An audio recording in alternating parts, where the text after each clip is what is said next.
Thor reacts to RATATATA, Babymetal and ElectricCallboy. So first of all, guys, right, I'm obviously from Europe, so I can immediately see this thing. I never heard ElectricCallboy before, right? But I can say this is kind of Euro. This is clearly, he's a German guy. I can feel how this song is gonna be. I grew up hearing all the different, you know, Euro mix, dance mix songs, right? Of course, many of course are from Sweden, right? Many of them tend to be Swedish, German, or I would say Dutch, right? Netherlands, yeah. I would say these are the three countries that create most of them. And some damn Aqua as well. So I feel I probably know how the song will go from the Germans. Honestly, yeah, my mom and so on is a lot, right? Now, RATATATA is also, of course, the best Pokemon ever. I'm kidding you, it's actually probably one of the weakest Pokemon ever. No, but seriously, right? RATATATA is a classic Pokemon, right? Because it's a normal Pokemon. It's one of the first Pokemon you ever see, and you meet it a lot, right? A very iconic Pokemon, maybe not the best though. Normal types. Leave a comment below, guys. Are you a normal type guy? I never really liked to use normal Pokemons. And then, of course, also it's a dog of Lucky Luke. As I said, right, I am, you know, from Europe. I have a lot of family in Brussels. So the whole idea of, like, how to say it, Belgian comics is very big in my family. I read all of them, like Lucky Luke, Spirou, Tintin, or whatever. Right? So when I hear RATATATA, I was thinking about Lucky Luke's dog, actually, over the Pokemon. But anyway, now, I have another question for you guys here. Yesterday, I was at a concert. That's why I didn't do a video yesterday here for RATATATA. I'm gonna play you a little bit of the best moment of the performance, guys. And I want to let you guys leave in the comment below what the band is, right? This is my... honestly, it was an amazing concert. I'll make a video about it later. It is like arguably my all-time favorite Japanese band, right?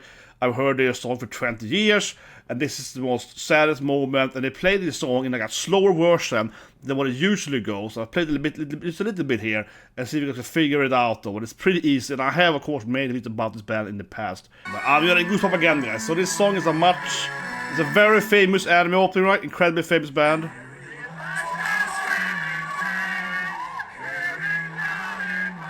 Yeah, and they're playing it super slow instead.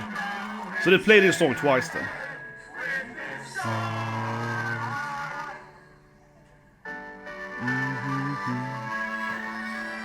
And of course the character dies on the scene. Yeah, I'm getting goddamn goosebumps, guys! Because they are playing, right, the anime behind the singer, right? And this is the scene when the character dies, right? Okay, you'll get more tweets, all I say. But it was incredible. I'll make a video about it later. I'm really tired today then. But yeah, of course, we're playing the anime behind them, right, the singer, right? And they're playing this incredibly famous anime opening. This is the most, I would say, arguably the most famous opening of that anime, right? And instead of playing the normal song, right, like I said, 1.5, 3 minute song, right, it was like a 6.5 minute performance, live performance, and it was just super slow. So yeah, they played super slowly, and at the same time they're playing that scene when the character, of course, spoilers, dies, right? This very, very famous death scene, the most tragic death scene in the anime. They played it for like 6 minutes. Everyone was like, I was crying. Everyone was like crying, you know. It was super sad too. I was like, yeah, super teary moment there. That was incredible. Then like an hour later, they did play the song at like a normal, you know, speed and higher speed, right? But that was definitely the highlight of the whole live performance. Okay, let's start, guys. And yeah, really subscribe, slap button right, and I can hear this is German immediately, yeah. I never heard it before, this is different German, it's immediately. Every night when the sky turns red up above, I feel the beat in my veins and I'm searching for love. You know that hips don't lie and leave you hypnotized. Just give me one more try. Okay, I like this beat. This is good. This is like my mom's favorite music. Yeah, I like this beat.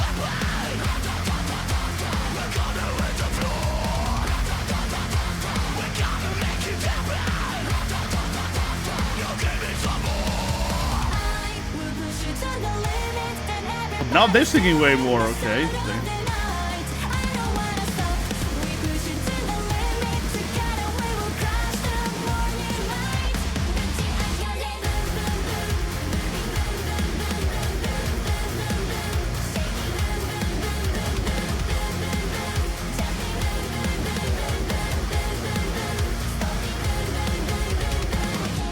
Okay, this immediately feels super catchy. I'm just like, oh my god. I can see what it's just, people recommend, of course, RATATA here say this is arguably the best performance they have, or at least like the most, you know, latest one favorite one, because yeah, this is super catchy. I can feel it immediately. I'm like, oh my god, yeah, this is like dun, dun, yeah. But it really feels different though. This Babymetal feels even more different than the previous was. No, but I mean, okay, maybe they're gonna like do some hardcore metal later, right? But I kind of doubt that. This feels a lot more like they are kind of just embracing this like typical techno, electro, whatever, right? German euromix, whatever you call it, right? And I made it like it. But like I said though, here I also feel very biased, right? I'll talk about more later after we finish the whole thing. I'll show you my mom's favorite band then, because I grew up with this a lot, right? Very similar style. As I mentioned earlier, right? Very big in Sweden, this kind of German kind of electro bands are very big in Sweden. And as you might know, I hope so, right? Sweden itself has history of, you know, writing. A lot of like Swedish people that are very famous, right? Like musicians writing, especially producers, that have written many different pop songs, right? So it's very, very big in Sweden. Of course, Abba and Thor, right? So yeah, very big in our culture, and it also, of course, feels very, you know, Eurovision. Yeah, of course, it feels very Eurovision. Obviously, I grew up watching Eurovision. I hated it, but and I hated it all. But obviously, I grew up, you know, watching Eurovision, right, with my mom and my siblings or whatever, right, at home. Right? It's a very classic thing in Sweden. Ever on, like Carola, of course, is everyone's favorite. Carola Häggkvist, yeah. Of course, but the point, so it's, obviously, it feels very, as a Swede, it's like, okay, Eurovision is like the biggest thing in Sweden, okay? Like, it's hard to explain it, but Eurovision is incredible. And for that matter, I do love that Will Ferrell movie, right, when he plays, yeah, that's very, I mean, but really though, Eurovision is such a big thing in Sweden. When I am in Sweden, I hate it, okay? Genuinely hate it. Not the actual music, right? But because it's such a big thing. When you are in Sweden during Eurovision, it's like the newspapers, they only write about that, okay? So, you know, I travel a lot when it comes to it. So every time I return to Sweden, and I'm in Sweden usually during Eurovision, for Eurovision, it's like a month, okay? Like, I'm a rant now, but seriously, Eurovision in Sweden is for like a month. It's not like for one day, it's for a month. They have like these like semi-finals and quarter-finals shit. It's like every weekend for like 5 weeks of that, right? And all the newspapers are only writing about goddamn Eurovision people and these like F celebrities, right? They have like, you know, like, yeah, really terrible. Some of them are quite good, but like 90% are terrible. And they're just writing about the drama. So all the newspapers and all the news sites or whatever, all the, you know, old media, right? They're only writing about Eurovision for like 5 weeks. Like, I'm not even kidding, okay? Seriously. So when I was a kid, right? I liked Eurovision. Obviously, I like music and I play my own songs and stuff like that. And you know, I love fabulous stuff. So I liked Eurovision, right? As a kid, right? But as an adult, because they changed it, it's not me, it's the new system. Because when I was a kid, it only was one competition. You know what I mean, it was one, right? Like one time, it was a huge thing, and then it was, you know, versus Swedish one, and then it was, and then Norwegian was, and then it was, you know, the big one, you know, right? That was 2 days, right? 2 days. But now it's like 5 weeks, and then, you know, half a year later or whatever time is between, and then it's like another 2-3 weeks. Because that is like we have to prepare, talk about this thing, and they have to do music about all the other bands too, and it's crazy. Whatever. I like better. Let's go on.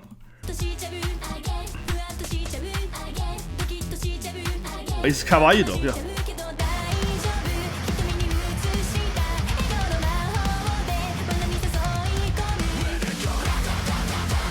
Yeah, I love this though. This is Run DMC though, yeah.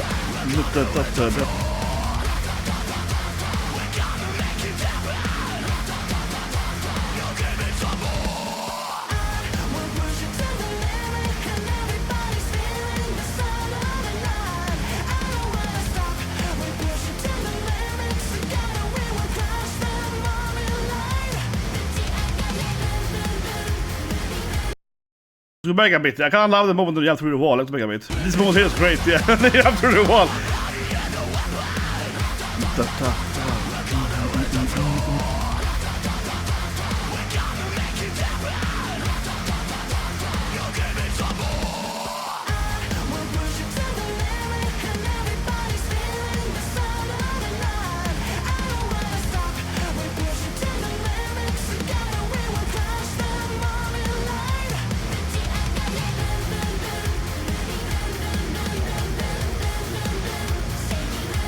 But now they just flout this. Was that nothing else on the side? This is definitely the run DMC. What was that on the side there? What was that? I don't know. It felt like they died or something. Yeah, it was like, okay, they jump through the wall. It works as long as they're, it's not the last wall. And then they're like, what? Here for the beat, here for the love and the friends I need to know that I'll be there for good. Wow. I'm here for the moment, here for the beat. It feels so different, yeah. It feels like Babymetal has embraced Eurovision now.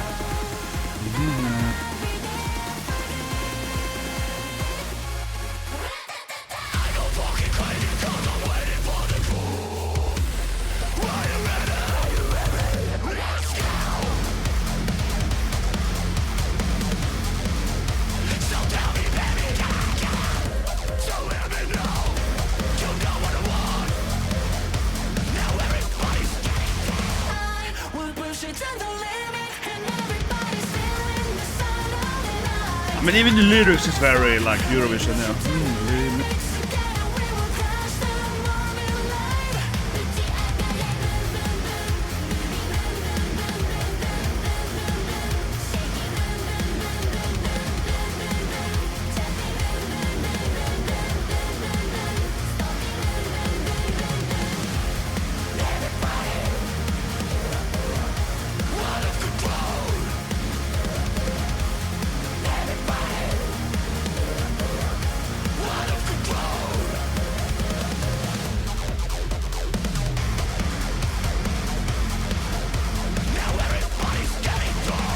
Am I gonna lose subs now because this is my favorite Babymetal song so far?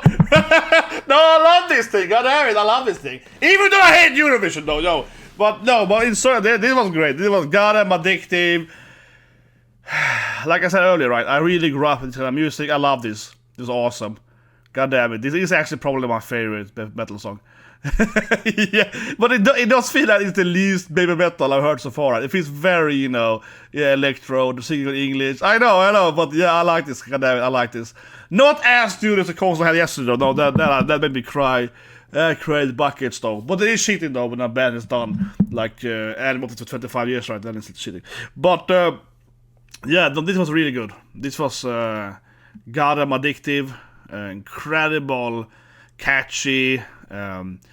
I mean, from a Babymetal standpoint, obviously it reminds me of, for example, Gimme Chocolate, right? But more so in, that, in the catchy bit, right? In the pop bit, whatever you want to call it, right? Not so much, of course, for example, when Kami band plays, right? This feels more like, okay, this is like this is just the poppy bit, right? Of Babymetal, not much, the hardcore trash or whatever, right? Or death metal or whatever. Yeah, not that part. This feels very much purely pop electro metal at best, right? I would say so. But super catchy. I mean, I love this thing, but I'm a sucker for this kind of, chorus, right? I'm a sucker for this kind of chorus. Let's go back a bit. Yeah, I'm a sucker for this kind of, yeah.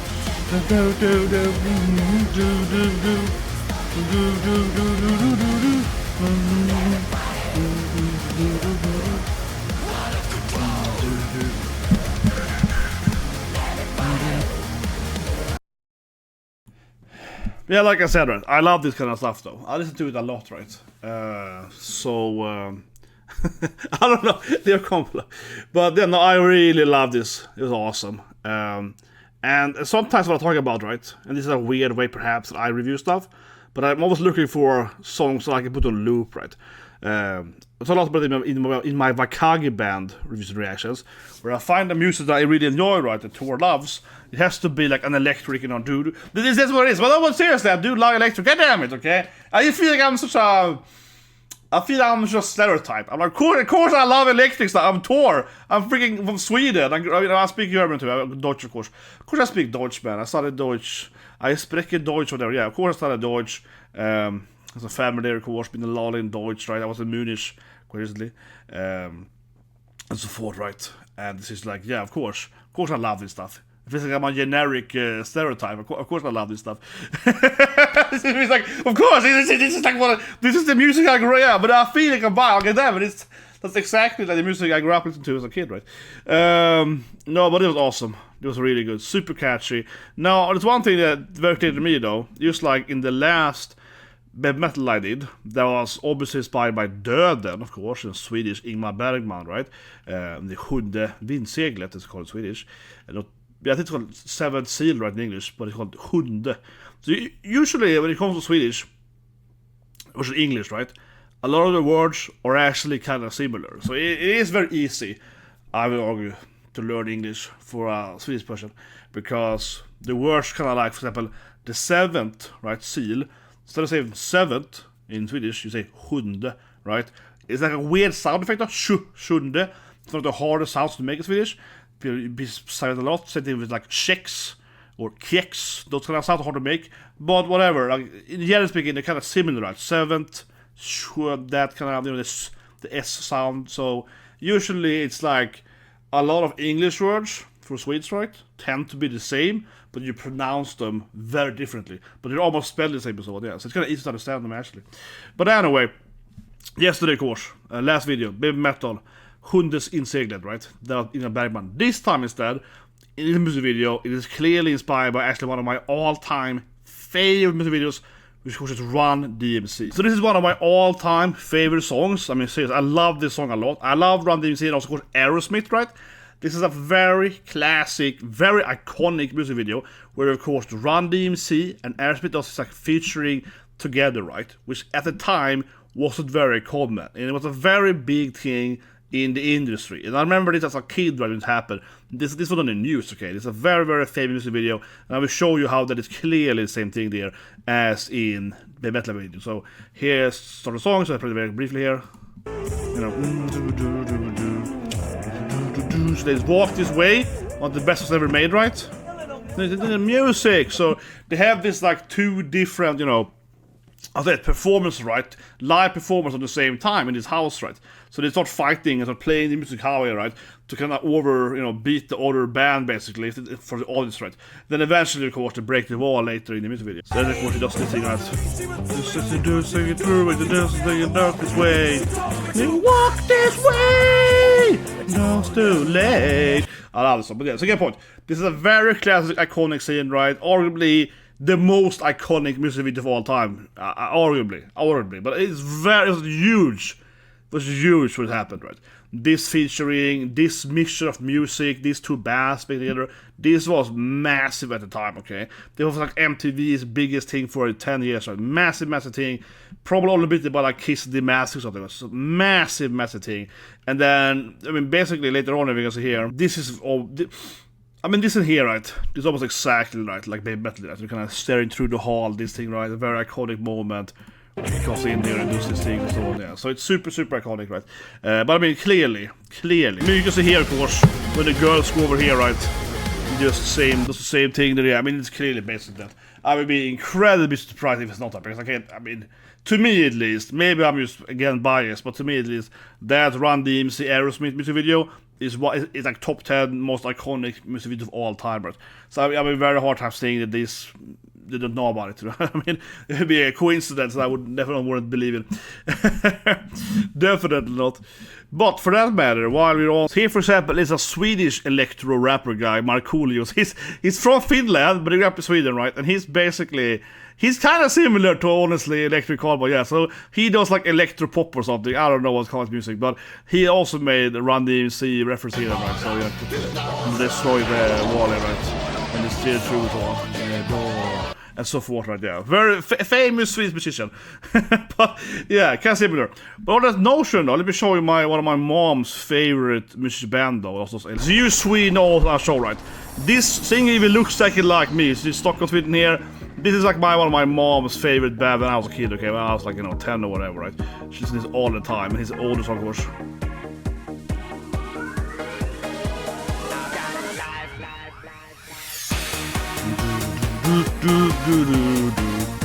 Okay, here goes the chorus. That's the best part, yeah.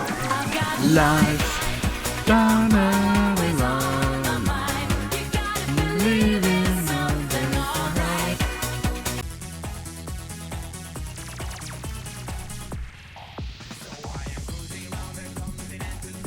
lot of things, you know.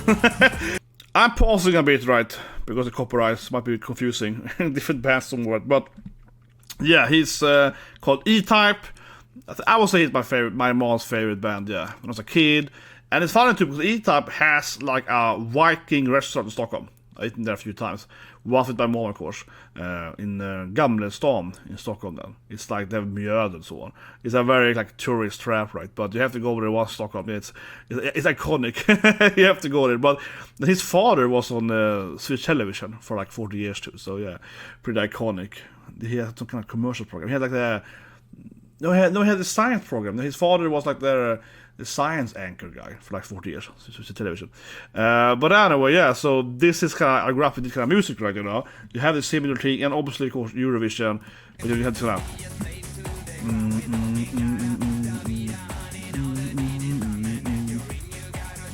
So a lot of that, and also, of course, why we end the video, guys, the Swedish most favorite Eurovision that except Abba. If you don't know Swedish music, this is Carola Häggkvist. She's the most, I would say, by far, in Sweden, famous Eurovision singer after Abba. Obviously, Abba is like, you know, Abba, right? That is, of course, by far the most, you know, insanely more popular and incredibly famous and whatnot, right, the whole planet, right? But if you're ignoring Abba then, because Abba is, again, obviously like 100 times more famous than any other, you know, Eurovision band from Sweden, right? This one here is, Carola is by far, I would say, probably the most famous celebrity from Eurovision, so you get a short bit of her.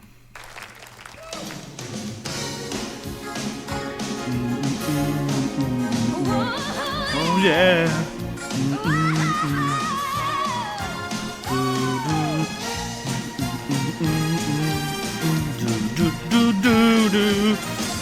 Jag har aldrig slutat tro att efter varje natt väntar gryningen. Storming. Här finns bara du och jag. So there you have, that's real Eurovision. That, in my days, when it was better, okay, then we had real Eurovision music, we had real singers, it was performative, it was it was better, it was just straight.